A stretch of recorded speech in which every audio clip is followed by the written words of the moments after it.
Hello and welcome to yet another episode of the Yellow Gloves podcast. It's a really special one today. It's our end of year award show, the third iteration of this. We started with 2022, we had 2023, and now it's 2024. Going into a new year, probably the most fun year I've had 2024 in terms of covering Cage Warriors and doing this podcast. We might have had wilder years, like 2023 was, 2022 even was crazy for finishes. Although I'd wager that the finish today that we discuss for finish of the year is probably the best finish we've seen in the last 3 years. But when doing this show, this year's been my favorite, just purely because the quality of fights we've gotten. I don't think we've really ever had fights of this quality, of just quality of opposition matching up against each other. The prize fighter tournament, there were so many great things this year. So being able to tie it all in into an end of year show is not only the most fun thing I get to do every year, but doing it this year specifically has really, really excited me. I was supposed to record this like a week ago. For context, I'm recording this on New Year's Eve. I've been down with a pretty bad flu. I'm competing in jiu-jitsu in a couple of weeks, so I've just been going to go and ham on that, open mats and training. So I've not really found the time to sit down and record this. But look, we're here. New Year's Eve ain't really a better time to do it, and I'll make sure this goes out on New Year's Eve as well. So it keeps the chronology of everything, because we tend to always release these on New Year's Eve every year. So without further ado, the categories that we're going to award fighters for is going to be Fighter of the Year, Finish of the Year, Fight of the Year, Performance of the Year, and Newcomer of the Year. If you've never listened to these award shows before, just know that I tend to place more value, and I'll talk about this in each category, but I tend to place more value in fights that meant something or finishes that meant something in the grand scheme of things, which sometimes is a bit debatable. I think this year it's going to be hard to debate against me, but what I will say is I've been putting some feelers out on social media, on Instagram, on Twitter, and I've got some fan or some listener results, reactions, and their own picks for these categories. So as we go through, I'll definitely list out a few of these. But I want to start where I always start each year, with Fighter of the Year. So this was for me fairly easy this year. Not to say that my short list wasn't long, right? I have a pretty long short list, which defeats the point of a short list. I have a bunch of nominees, but really, there's only one person that I think is worthy of the award this year. However, I just want to shout out some of the people I shortlisted.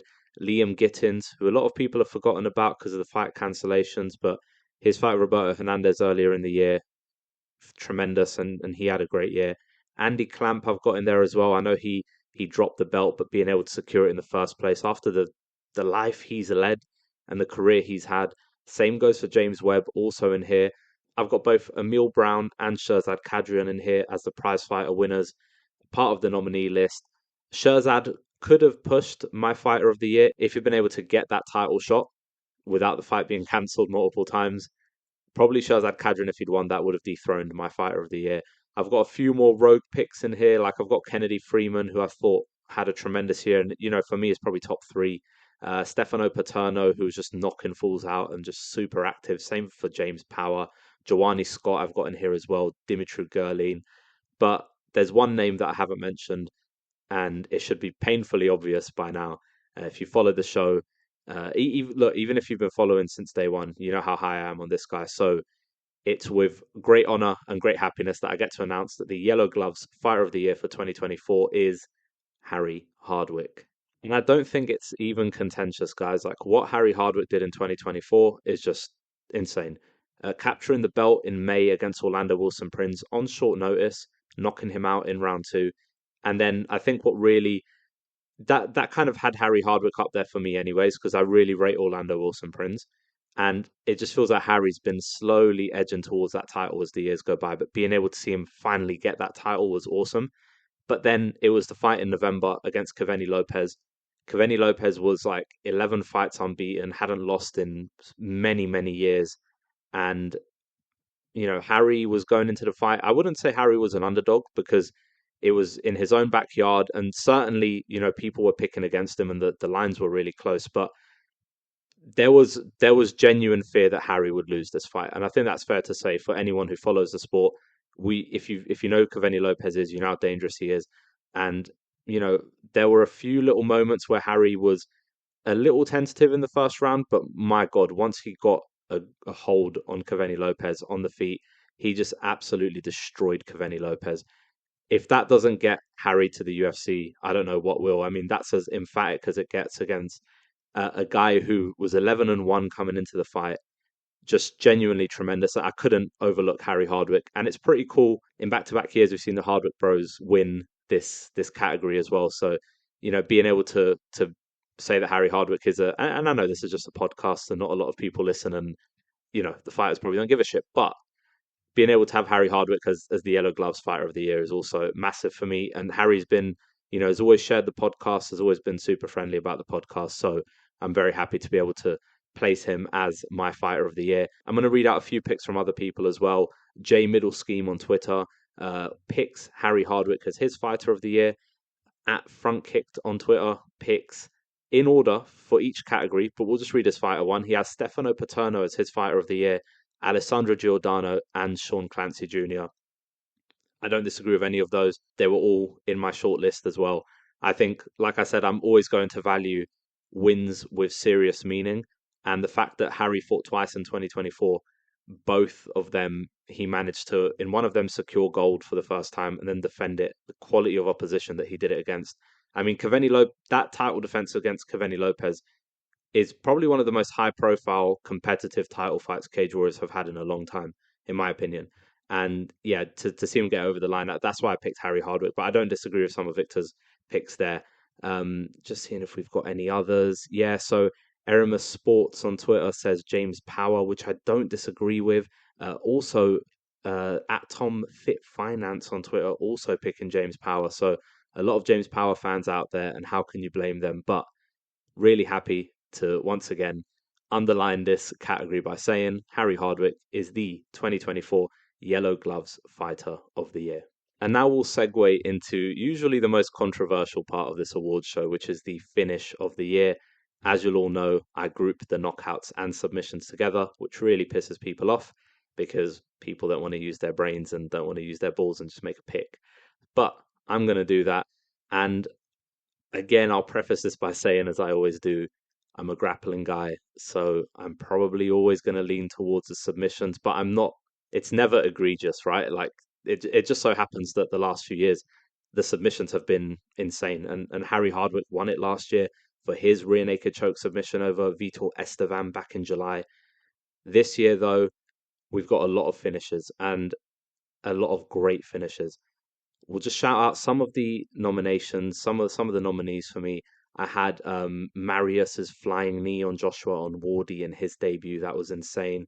Chase and Blair's armbar, with the transition on the armbar over Lay Sands. I had Anthony De Silva's knockout over Joseph Perez. Matseo's knockout over Junior, which is like a 37-second knockout. Riri Hudson's pro debut, 13-second knockout. Giordano and Martignoni went to war, and Giordano finished him with a round 3 guillotine. That was one of the sickest finishes of the year. You had Dylan Hazan returning back to the win column with a flying knee knockout over his opponent. We had a ninja choke in there. Fernandez recently over Jimmy Quinn, getting his ass beat and then just pulls the rear naked choke out of nowhere. James Powers elbow knockout over Dimitri Gerlin. So many great picks here, even ones I haven't even mentioned, like Tarek Pell's last finish was insane as well. But the finish of the year for 2024 is one that has gone viral outside of this circle, has gone viral all over social media because of the quality of the finish. However, I think the context around the quality of the finish is what makes it the finish of the year. And so, without further ado, the finish of the year for 2024 is Mitchell Good's buggy choke over Angus Hewitt. First of all, it's a buggy choke. It's going to win finish of the year. Like, cry more if you have an issue with it, right? This is always going to win. Buggy choke in MMA, extremely rare. When it happens, insanely awesome to see. And it's just, the buggy choke is like super fashionable at the moment. It's super fun. People want to try and pull it off in grappling. To see it in MMA where it's really difficult to pull off because of the striking aspect, that just makes it a lot cooler. But what's awesome about this finish for Mitchell Good is the fact that he was losing handily. There were 30 seconds left in the round, right? 30 seconds left of round three, and Angus Hewitt is cruising to victory, and Mitchell Good just pulled it out of. I don't even know where he pulled it out of. He pulled it out of somewhere. Insanely cool finish. Just unbelievable. And even like the commentary, I'll probably see if I can, if I'm not too lazy, I'll try and put in Brad Wharton's commentary here. And I've just paused. So if you're hearing me again and you didn't hear it, I was too lazy to do it. But Brad Wharton's commentary was unreal on this submission. It's just, yeah, to see a buggy choke in MMA is just awesome. For me, you can keep your knockouts, keep your flashy knockouts. If I see something like that, that's always going to be my finish of the year. So massive props to Mitchell Good. So yeah, what also just before I wrap this one up, actually, what also makes this submission insane is that this was Mitchell Good's professional debut, right? Professional debut after going 9-4 as an amateur. It probably won't ever get cooler than that. To win via buggy choke in your first ever professional fight, there's just so much cool shit around this. And look, I'm kind of defeating my own point where I usually say I'll give it to the most meaningful fight. I'll give it to the fight that meant the most. And look, in the grand scheme of things, Mitchell Good versus Angus Hewitt, a lot of people won't give a shit unless Mitchell Good goes on to do something phenomenal with his career, which he might, or Angus Hewitt goes on to do something as well. In the current moment, a lot of people won't really care because it's a guy making his pro debut against a guy with a negative record. But just through sheer entertainment, like this is what finish of the year should be about. If we can't latch on all the prestige of the quality and caliber of a fight onto a finish, then it should be the finish that would just had us all out of our seats and screaming. And even on Tapology, it's the 50th best submission of the year in 2024, which it's Tapology and people are only going to pick UFC submissions. So to see it in the top 50 is pretty cool. I mean, if people saw it and people knew what they were looking at, it would probably be a lot higher. But for me, there's nothing that could have been finish of the year other than this one. So props to Mitchell Good on his 2024 Yellow Gloves finish of the year. So we'll move on swiftly to the fight of the year. And surprisingly, we had a few fun scraps this year, but we didn't have a great amount. Like we had great finishes, we had competitive fights, but we didn't have those ones that have you on the edge of your seat like we did last year, where it wasn't difficult to pick it, obviously, because Luke Riley and Alexander Luff, but there were a few fights that were just incredible last year and even the year before. This year, while we had great fights, we didn't have a great deal of jump out of your seat type fights. Um, but picking the fight of the year was difficult because it was really between two. I'll shout out some of the nominations here as well. James Webb versus Andy Clamp, I really enjoyed. Damon Donald versus Callum Parker, Alessandro Giordano, Michele Martignoni, Jawani Scott versus Jer Harris. Which I mean, we'll get to it. We'll read more of these picks out from other people soon. But it wasn't. It was really always between two fights for me. And so the two fights I really had to pick between were James Sheehan versus Daniel Conrad and Mason Jones versus Michael Pagani. And like I always say, it should come as no surprise. I will probably always go for the fight with the most prestige. And so my 2024 Yellow Gloves fight of the year goes to James Sheehan and Daniel Conrad. Look, it was really close. Jones Pagani was insane, and it, someone who really pushed Mason Jones to the brink, and it was just incredibly competitive. And Pagani came out looking great, even despite losing. And Mason Jones just looked as maniacal and batshit crazy as always, and still winning and still doing his thing. But I struggle, guys, to always. I'll never overlook the title fights, and James Sheehan versus Daniel Conrad for me was just an exceptional fight of the highest order. Daniel Conrad was making his Cage Warriors debut straight into a title fight. Daniel Conrad came into this fight pretty much an unknown to a lot of us, certainly an unknown to me. I won't even pretend to know who he was. But he came into it and he was submitting everyone, had a knockout on his record, but it was mainly just arm bars and triangle chokes. And I was really excited to see how his fight would go with James Sheehan. And Sheehan, of course, someone we've watched for years, someone who's been scrapping it out for years as well. And you look pretty much across the whole catalogue that he's had. I mean, the only losses he's had were to Matt Bonner, Ian Gary, and Oban Elliott, who are three former champions. And then he takes this fight, finally gets his title shot after going through this gauntlet of tough, really tough welterweights. and lands into this fight against Daniel Conrad. And, I expected Sheehan to win, and yes, he won, and it was a round four submission. But the reason the fight was so great is because you had this pendulum swinging the whole time.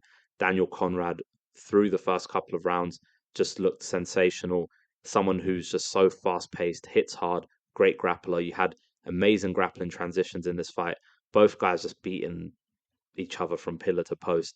It was, yeah, it was for me the most insane fight of the year, purely because of the stakes that were there as well.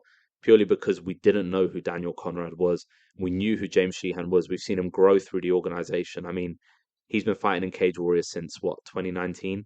So we've seen 5 years of James Sheehan going up, getting knocked down, going again. He's beaten Emil Brown, he's beaten Jamie Richardson, he's beaten Ollie Santalati, but we've always seen him slip.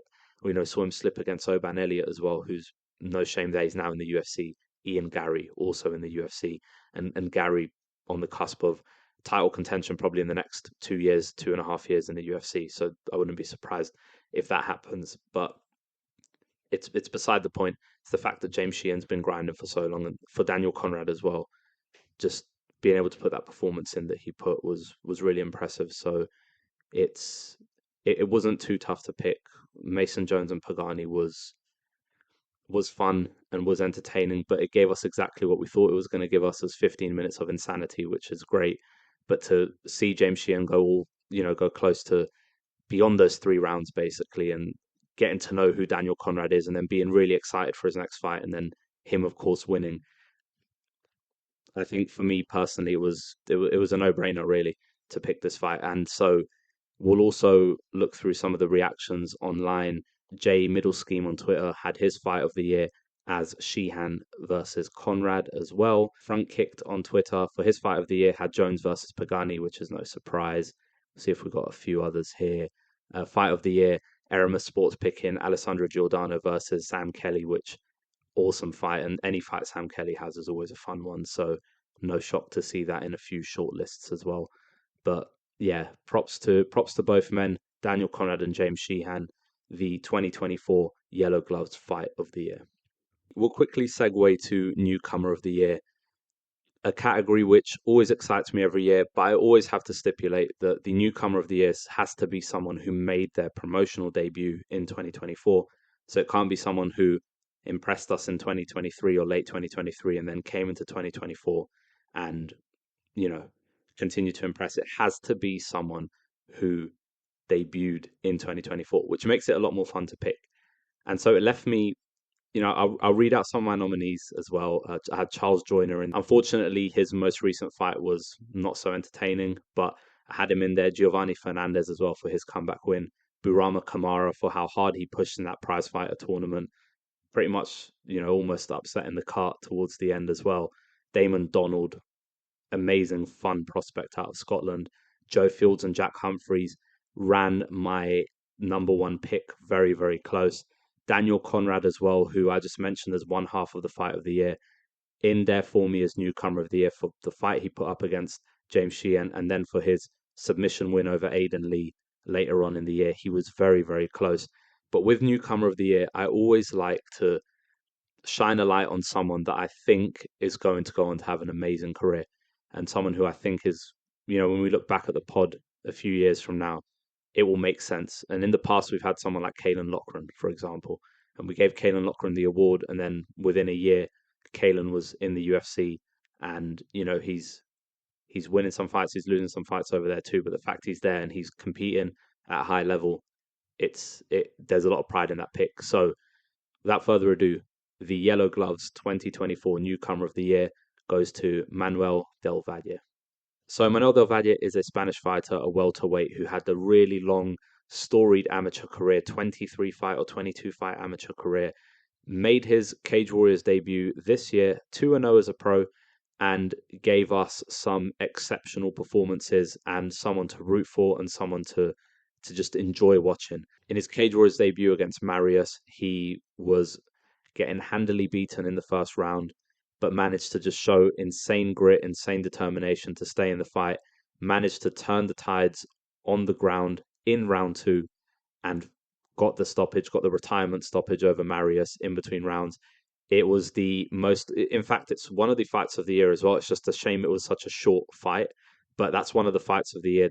If you want to see momentum swinging heavily so quickly in a fight, go watch that fight. But from that debut back in July, I looked at Del Valle and I was like, this guy, you know, you when you see someone, okay, this guy's finishing instincts, this guy's really good. He might be technical on the feet, he might be technical on the ground. There's something to enjoy seeing from them.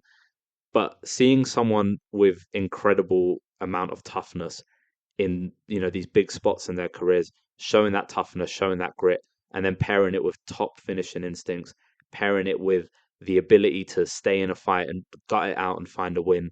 Immediately, I was like, "There's something about this guy." And then it took until he was right in my list for newcomer of the year, and he's just been in the back of my head throughout the years. Just someone I really enjoy watching. I even went and dug out some of his amateur fights, like the IMAF fights, just to really see more of this guy and see how good he is. And I really do think, guys, like I've said it before on the pod, this is the next guy up from Spain. You've got right now Ilia Topuria doing his thing.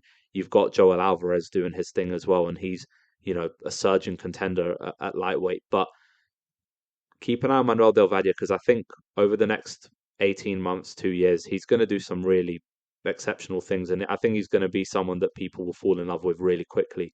Um, but I didn't just give him the award just for that one fight because he did come back in November and he did fight again and improve to 4-0, defeating Sergio Gavinelli via anaconda choke in round one, which I also really like to see because Gavinelli is a dangerous guy who rarely sees the scorecards. I mean, we've seen up until that point, we'd seen Gavinelli knock someone out under a minute, get knocked out under a minute as well.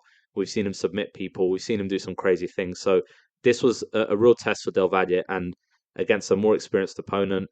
And he got the job done with very little resistance, with a great anaconda choke submission. So two fights in 2024 for Del Valle, two finishes, improves to 4-0, a top prospect out of Spain. And so once again, I'm super happy to award Manuel Del Valle as the 2024 Yellow Gloves Newcomer of the Year. If you're interested what other people had to say, J Middle Scheme on Twitter once again says Newcomer of the Year Manuel Del Valle. Front Kicked has Joanny Scott, Jack Humphreys, and Joe Fields. He puts Joanny Scott in there, but also recognizes that Scott has had fights in Cage Warriors prior to this year in the amateur circuit as well. So he acknowledged that it's kind of a rogue pick, but I like it. Jack Humphreys and Joe Fields, like I said, they were both in my shortlist as well. And in any other year, they probably would have won. I think when I really boil it down, I put those three prospects in a line and I look at all three and I just what they've done this year, how they've done it, and how they're projecting for their future. Del Valle is for me just the guy that I'm currently a bit hotter on. We'll see if we had any more newcomer of the years. I'm scrolling through. Yeah, Erema Sports has Daniel Conrad. And also on Instagram, I also had a pick for Daniel Conrad as well. So a lot of love for Daniel Conrad, which is good to see. A lot of love for Del Valle, a lot of love for Joe Fields and Jack Humphreys too. So yeah, it's a mixed bag for a lot of people, a lot of different picks, which always happens with this category. But Manuel Del Valle definitely deserving of the award. And so this leads us into the final category of the award show. And folks, if you're still listening and you want more categories in the future, tweet me. What else are you interested in? In the past, I've done like card of the year, which I don't really think holds much value, isn't that as entertaining? But we can do like even like more fun things like lowest IQ moment of the year, and really play around with it. So if you are interested, definitely hit me up on social media, and I can try and fit in some more categories moving on in the future. But to end this, we have the performance of the year for 2024. And we had some great performances this year in some big spots. And I've more or less exclusively picked title winning matches, but also fights where people had to overcome some adversity and to get their hand raised as well. So my performance of the year, let's in fact we'll kind of long it out a little bit. We'll look at some of my nominees. So I had James Webb over Andy Clamp, which I think is a no-brainer for a lot of people. Kennedy Freeman over Mafalda Carmona back at Cage Warriors 181 earlier in the year. Uh, Wesley Meyer over Alexander Luff recently at Cage Warriors 180. Insane how Meyer just blew the fucking door off the hinges against Luff. It was insane. Mason Jones over Pagani, which we've already mentioned. Alessandro Giordano over Martignoni. I had obviously Harry Hardwick over Orlando Wilson Prince, James Power over Kolosinski, Liam Gittins over Roberto Hernandez, which has gone completely under the radar because it was one of the first fights of the year. So people haven't really been considering it in their lists. But I think there's a glaringly obvious fight I haven't mentioned. So my performance of the year for 2024 goes to, once again, Harry Hardwick over Cavani Lopez at Cage Warriors 181. What else can I say about this fight that hasn't already been said? Like, go back and listen to the recap episode where we break down that fight and we go through it all. This was I've mentioned it already earlier in this pod, and this is the most meaningful title fight Cage Warriors have put on in a long while, where it's a genuine top UK talent against a genuinely top talent from outside of Europe who's coming in and like has an incredible record in credible promotions as well. Has fought for LFA, has fought for a few others in Brazil as well. Has a really solid career finishing people, hasn't lost in ages. This is such a high quality fight, and it was such a high quality fight. And like I said, a lot of people looked at this and thought, I don't know if Harry Hardwick gets it done. I mean, I've rarely ever seen, going off typology, which is a bad thing to do anyways, but Harry Hardwick was, he was 64% favored by people who were doing their picks for the card, which again, Harry Hardwick's the more popular guy, the more well-known guy, so naturally these guys get picked more. But I've rarely ever seen Harry Hardwick that low as a percentage pick in a fight on Tapology. Like that, if this was, for example, the Orlando Wilson Prince fight, Hardwick was at 90 something. So to see Lopez at 36%, I think that's people realize that, okay, this poses a genuine threat to Harry. And then if you looked at the betting lines, which again, I'm not a betting man, but it's something that I'll look at just because it's so heavily kind of permeates around the MMA circle, unfortunately. But I'll look at it just to see, how are people feeling about a fight.